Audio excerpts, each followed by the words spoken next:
Mm, hmm. What is it? What is government? You might say people trying to control other people.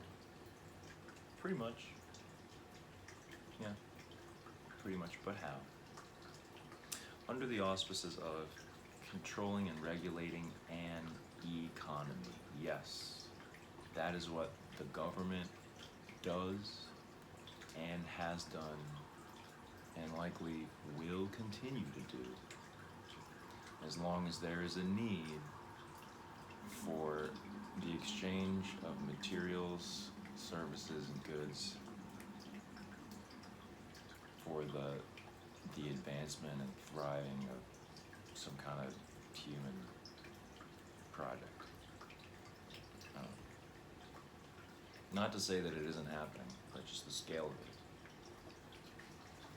is something that is. The scale of it is something that makes it very, very hard for everybody to experience and access. I mean, there are ways. Hopefully, we'll discover them together.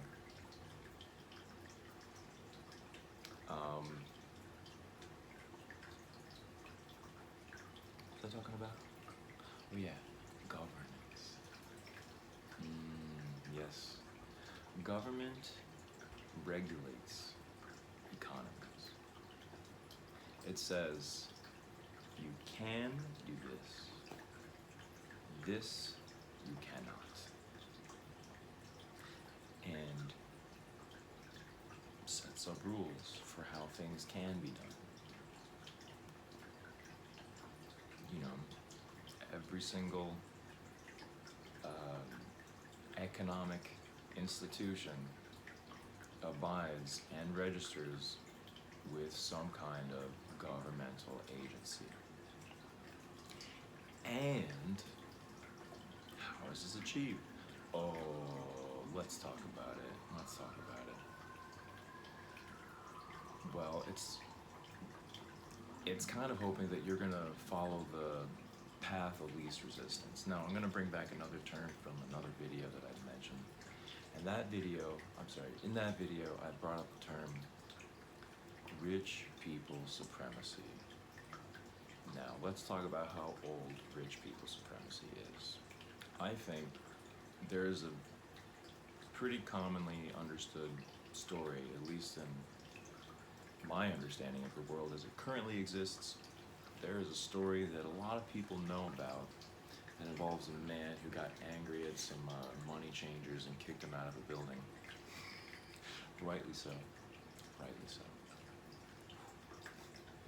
But because at the time, everyone was operating under what should have been called a system of rich people supremacy, where, you know, the more rich you are, the more you can just do whatever the H you want.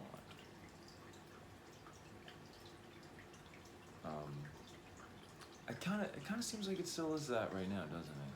Yeah, it kind of seems like it's just rich people supremacy right now, and the more rich you are, the more you can kind of get away with, right? Yeah, that's what that seems like to me. It seems like the more money you have, and not necessarily currency, because money is just something that you can exchange to as a placeholder for value in the abstract. I don't want to get myself off course because I can do that very easily. So let me backtrack. Talking about money, rich people supremacy. Oh yeah, let's say like 2 millennia ago or so, somebody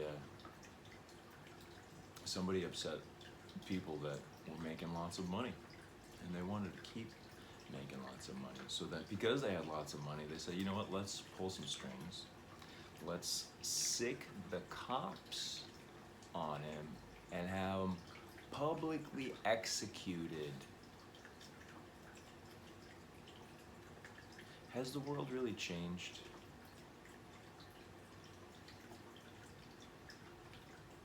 Is it any different?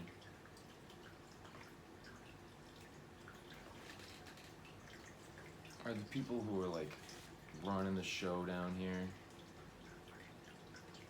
just the same people that were running the show down here back then? Yeah, anyway. Sorry, getting off track maybe. So yeah, government. What does it do?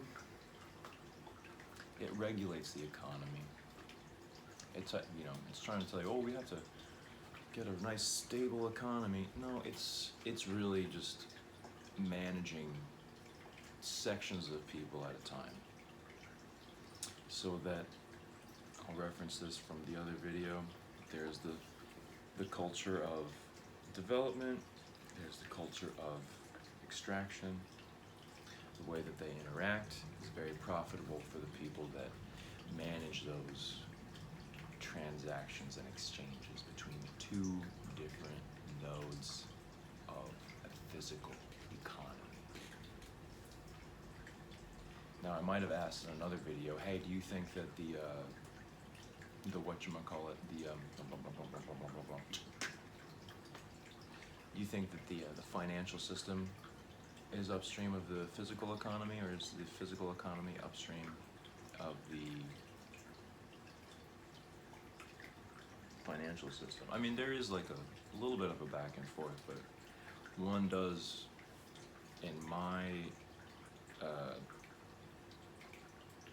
editorializing, one does seem to reign supreme, and that would be the financial system. And in fact, that seems to be the way that the government will kind of maintain and manage, and let's just say manicure the economy. Like it's like, making some nice trimmed hedgerows. So that you could, what is that called, topiary? Topiary, when you kind of make plants look like dinosaurs and stuff. It's not a very convincing T-Rex in the camera shot. But, yeah.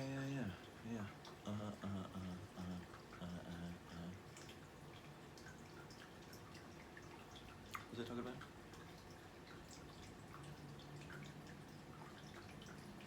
I forgot. Oh yes, the economy. How does it manage it financially? Well, we've all got to use these things. And then we've got to pay taxes. Now, do you know why you pay taxes? It's not to fund things. Maybe it is, but the things that the taxes might be funding would be downstream of where money actually comes from. And money is just spent into existence by banks. It's created by banks anytime you take out a loan. Anytime you spend from a credit card, money is created. Anytime your government comes up with a huge arms deal and says, you know what, we need to make more weapons, and they gotta get paid, so let's make more money for that. And that's basically what the Congress does, right? Got the power of the purse. They pay for things. They spend money into existence in the hands of death merchants.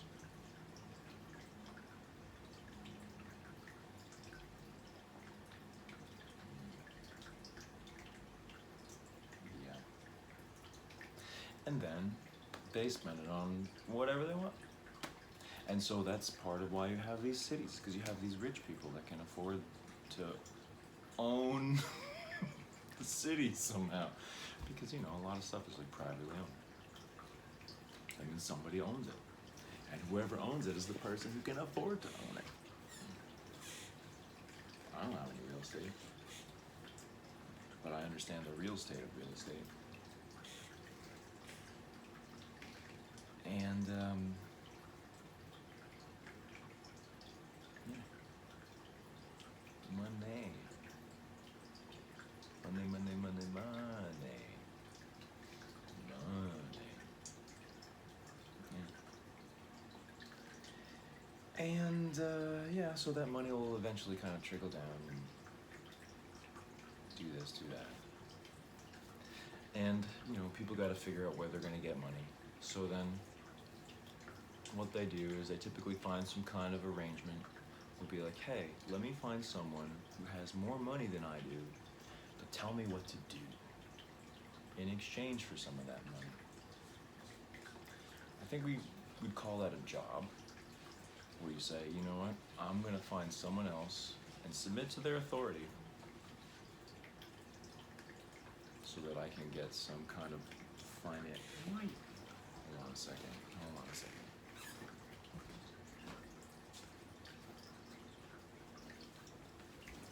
Sorry about that. My cat likes to pee in the tub. Yeah, I just gave away your secret. I know, I'm sorry. That was really... I hope you're not embarrassed. I'm sorry. Okay. So, yeah. So then, how... Let me ask you something. If people voluntarily find people that have more money than them to tell them what to do for a fraction of the money that they have, how does that not reinforce systems of rich people supremacy? Oh yeah. Oh yeah. It's funny too, like, do you ever notice how, like, if you have a job working for a company and you have a W-2, like, yeah, if you have a W-2 for your job, they withhold and you get taxed at a certain rate. But that rate is considerably lower than, say, if you were trying to run your own business and be self-employed, or say work as an independent contractor and get a 1099. It's almost like the path of least resistance is just to channel yourself into an agreement with someone who has more money than you. Yeah, I know. I know. Yeah, that's what I'm trying to say.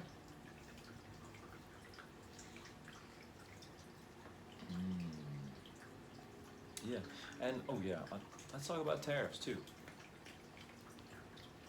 You know who tariffs affect? Yeah, I'm gonna tell them. Tariffs affect me personally. And I'll tell you how. I'm someone who's been trying to survive in America my whole life. Yeah. Well, I mean, my parents, did a pretty good job of helping me survive for a good portion of the early part of my life. But, as I become older and time marches on, and so does inflation and quantitative easing and the progressions of what happens when we live in a rich people supremacy, you gotta be creative. And I saw, you know what? I really need to have some kind of intellectual property that I might be able to leverage at some future point if I want to, say, own where I live.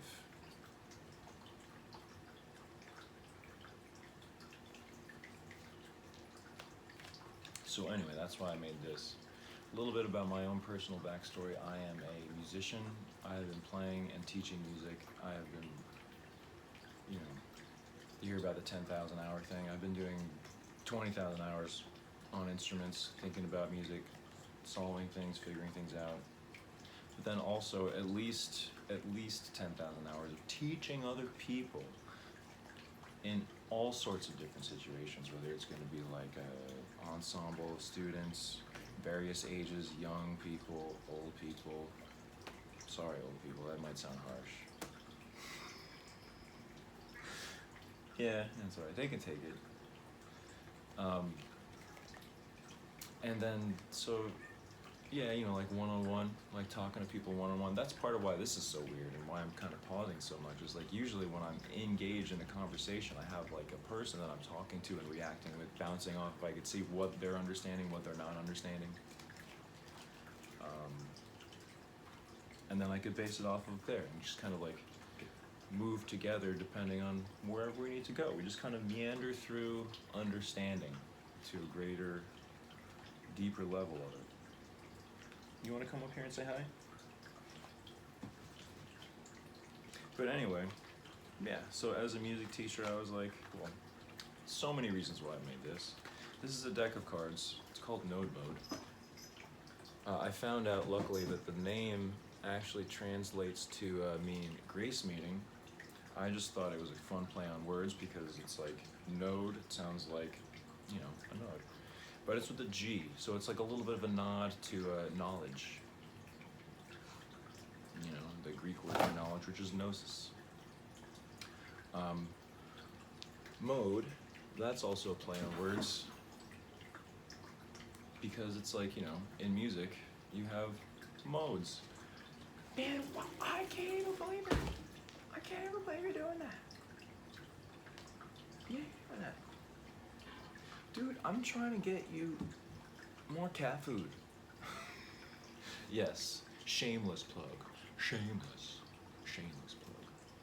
Help me feed my cat if you don't mind. If you're interested and you want something of value, this is very valuable. This is a distillation of my experience teaching and playing and understanding music for 25, I mean like, how old am I again? I've been teaching for just about 25 years. I've been playing for 29. Yeah, oh man. So I made this card deck. The name's called Node Mode. It translates as grace meeting. And I like that a lot. And that was serendipitous. I stumbled into that at Grace. I met that title graciously. So yeah, Node Mode. I put the little lots with the two eyes, I think. The two dots, I call them two eyes because I wanted to make them look like little faces singing because this is a musical cards deck. You know, and it's not just one game that you could play because music itself is kind of like just a game, an infinite game for perhaps an infinite player. And we in our finite expressions of our infinite selves are just here to explore ourselves. And what better way to explore infinite nature than just playing the infinite game of music? But of course, as finite selves approaching the infinite game of music, it certainly helps to have a finite set of choices that are represented with visual analogs that are colorful, streamlined, breaking down the way to think about music into the most simple and effective way to do it so that you have a reference to know what it is that you're hearing, / talking about, / trying to play and recreate for yourself. It's a very, very fun thing to hear my students ask, like, oh, we're gonna play with the cards? Can we do the cards today? Or say when I use it and then students are able to use their ears to differentiate between different sounds based on different images with a logic of a visual analog.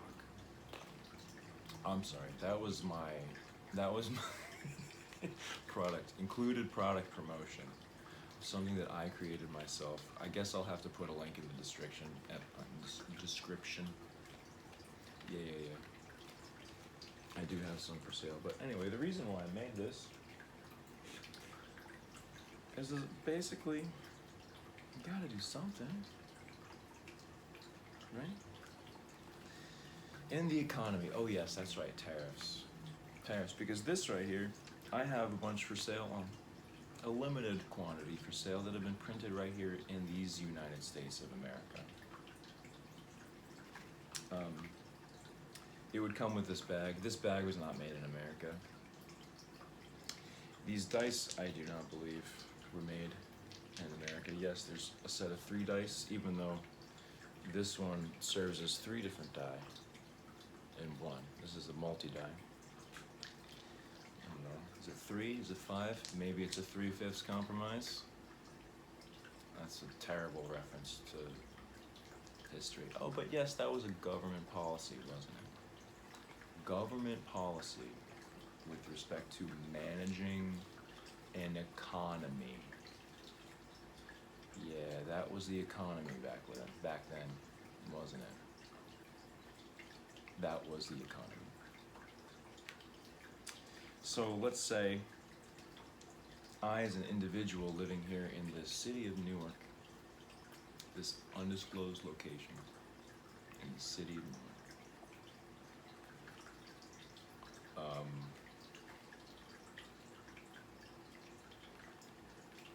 let's say I wanted to make a whole bunch of these.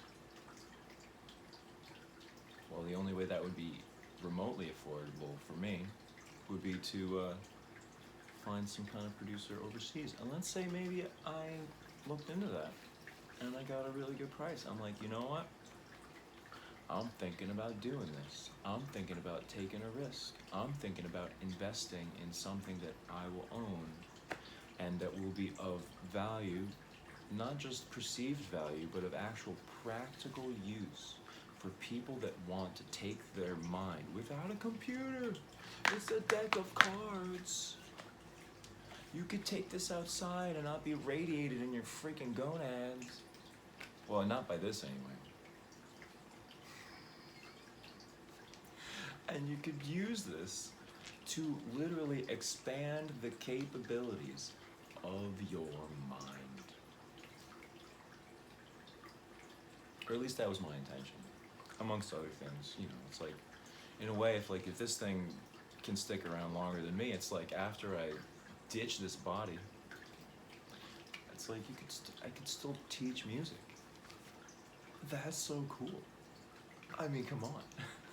I think that's a pretty cool thing. I can teach music even without being.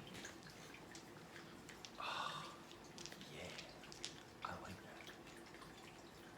So, oh yeah, this is gonna bring us back to tariffs. Yes, tariff, the tax that keeps on giving us something to talk about. So yeah, a tariff. Who's that going to affect? That's going to affect me, because that price that was kind of, you know, like, not bad, you know, not unreasonable, would then become wildly expensive because of a tariff of, let's say, 100% that would take that price and double it. For whom? For me. Now that makes it a much riskier risk, and kind of makes it like, I don't know, it's like a higher obstacle now, because it's like now not only, it's like, well, I guess in the system of like paying for things and then like having debt because of it, I would have a tax burden equal to what I invested in this. That's going to affect me more than it's going to affect someone who can afford it. Now, the person who could probably afford that, they didn't come up with this. They didn't make this. I did. And then it's almost like I would have to enter into an agreement. Oh, I mean, of course I'm entering into an agreement with someone who has more money than me, because like I'd be dealing with a huge like manufacturing organization overseas. They have more money than me. Maybe it's a different currency, but there's international trade, because there's exchange. That's money. Exchange because of desire and value. For what? That depends on who you're talking to.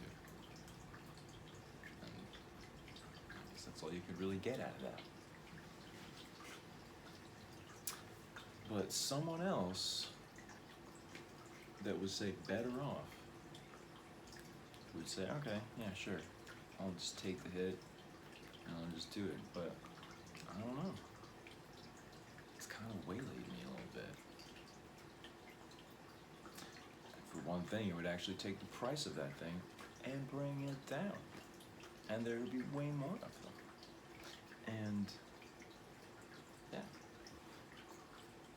But anyway, the demand is not there, so it's really silly of me to pay twice what the manufacturer would ask for me to make that many. But anyway, you just heard about it. Maybe you'd be willing to check it out. And if you're someone who's interested in music, I do have some for sale. The link will be in the description, if it isn't already. And yeah, it's almost like the financial system is upstream of any sort of physical economy, because the decisions that are being made inside of that physical economy are all determined by cost according to our monetary gatekeeping system. Yes, talking about the monetary gatekeeping system.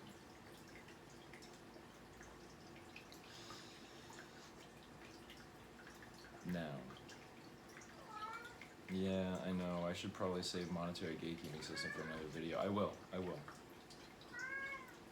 Alright, okay. Anyway, he's telling me that I'm talking too much. I'll end this video.